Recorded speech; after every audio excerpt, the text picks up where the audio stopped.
حضور یہ میری غلط فہمی ہے یا کسی حد تک درست ہے کہ سارے قرآن کریم میں میرے خیال میں جنت میں یہ تو کہا گیا ہے کہ مردوں کے لیے ایسی ایسی حور مقصورات ہوں گی، بڑی آنکھیں والی ہوں گی اور خوبصورت ہوں گی۔ روح کی جنس کیا ہوگی؟ حور پاک۔ روح کی جنس کیا ہوگی؟ مذکر ہوگی یا مؤنث ہوگی؟ حضور مجھے تو نہیں پتہ، ہیں؟ مجھے تو نہیں پتہ حضور۔ آپ کو نہیں پتہ؟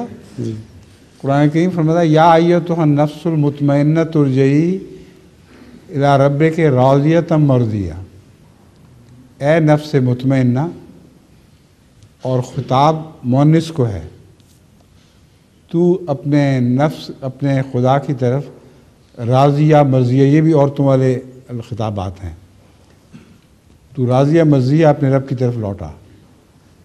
تو اب بتائیں روح کی کیا جنس ہے؟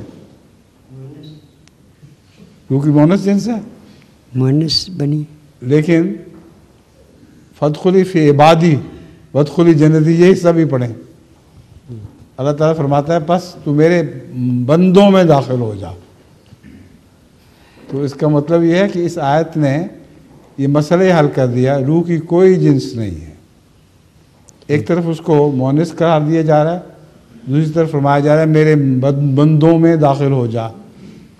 تو اس نے سارے مسائل حل کر دیے۔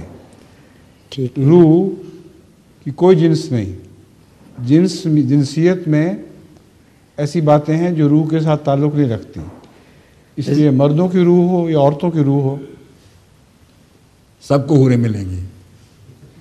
ٹھیک، عورتوں کو بھی حوریں ملیں گی؟ ہیں؟ کیا؟ عورتوں کو حوریں ملیں گی؟ ہاں ہاں، اور کیا؟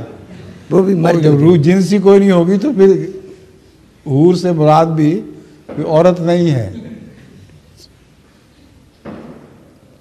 آپ پتہ نہیں کن خوابوں میں بیٹھے ہوئے چھوڑے پڑے۔